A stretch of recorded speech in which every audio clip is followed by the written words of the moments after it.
subscribe to our channel and press the bell icon. عزیز طلباء و طالبات، سر عبدالستار خان اس یوٹیوب چینل میں آپ تمام کا استقبال ہے۔ 12th Urdu guess paper question number 2 کا اے ہے، حصہ دوم نظم کے سوالات دیکھیں گے۔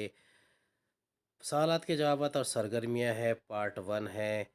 چلیے شروعات کرتے ہیں۔ درج ذیل درسی نظم کا بغور مطالعہ کر کے دی ہوئی سرگرمیاں ہدایت کے مطابق مکمل کیجیے۔ پہلا ہے شجری خاکہ مکمل کیجیے۔ شاعر کی طلب، نالہ، لذت، کیف، نفس۔ اب اس نظم کا مطالعہ کریں گے اور اس کے بعد میں ہم اس کی سرگرمیاں حل کریں گے۔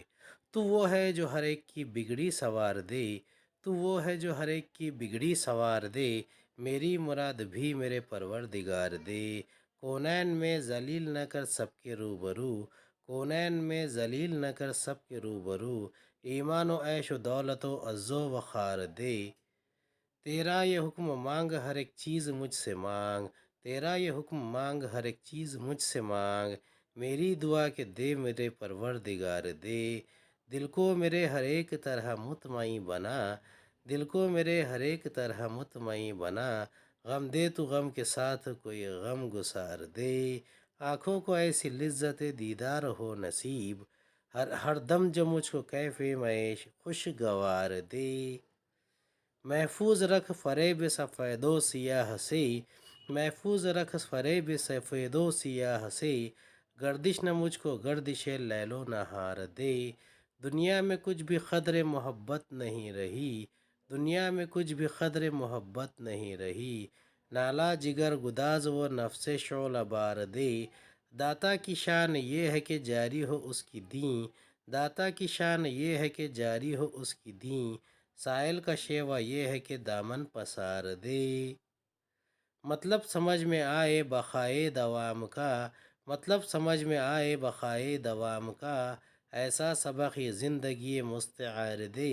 میں بار بار مانگوں جو درکار ہو مجھے، اور اپنے فضل سے تو مجھے بار بار دے۔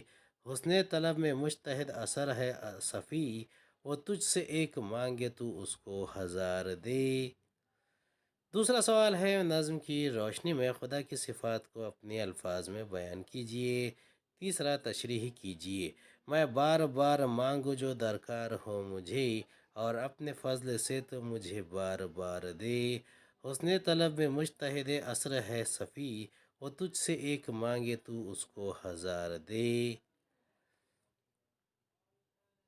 مناجات میں شاعر اللہ تعالیٰ کی بزرگی و بڑائی بیان کرنے، اس کی تعریف و توصیف کے بعد اپنا مدعا بیان کرتا ہے۔ نظم میری دعا میں شاعر نے اللہ تعالیٰ کی صفات بیان کرتے ہوئے کہا ہے کہ وہ ہر ایک کی بگڑی بنانے اور سنوارنے والا ہے، ہر چیز دینے والا ہے، وہ داتا ہے، سخی و مہربان ہے، ایک بار نہیں بار بار دینے والا ہے۔ تیسرے شعر کا جواب ہے، پہلے شعر میں شاعر اللہ تعالیٰ سے کہہ رہا ہے کہ وہ اس کا بندہ و غلام ہے، اور ضروریات زندگی اسے ہمیشہ حیران و پریشان رکھتی ہیں، اور وہ ان کے حصول کے لیے اس کے در پر بار بار دامن پھیلاتا ہے۔ پس چونکہ اللہ ہی شاعر کا مالک و آقا ہے، وہی اپنے فضل و کرم سے اسے بار بار نوازے۔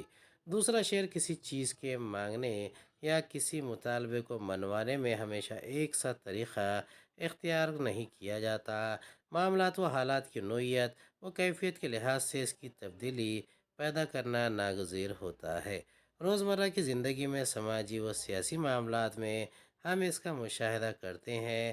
جہاں تک اللہ تعالیٰ سے مانگنے کا معاملہ ہے، اس میں بھی غور کرنا چاہیے کہ اس سے کیسا مانگا جائے۔ ہماری ضروریات، خواہشات و آرزوئیں اس کے حضور کب اور کیسے رکھی جائے۔ اگر دعائیں قبول ہوتی نظر نہیں آتی تو ایسی صورت میں کیا طریقہ اختیار کیا جائے؟ خدا رحیم و کریم انہیں قبول کر لے۔ ہمیں وہ طریقے ڈھونڈنے اور اختیار کرنے چاہیے کہ اللہ رب العزت ہم سے راضی ہو جائے۔ مقطع میں شاعر نے انہی نکات کو پیش کیا ہے۔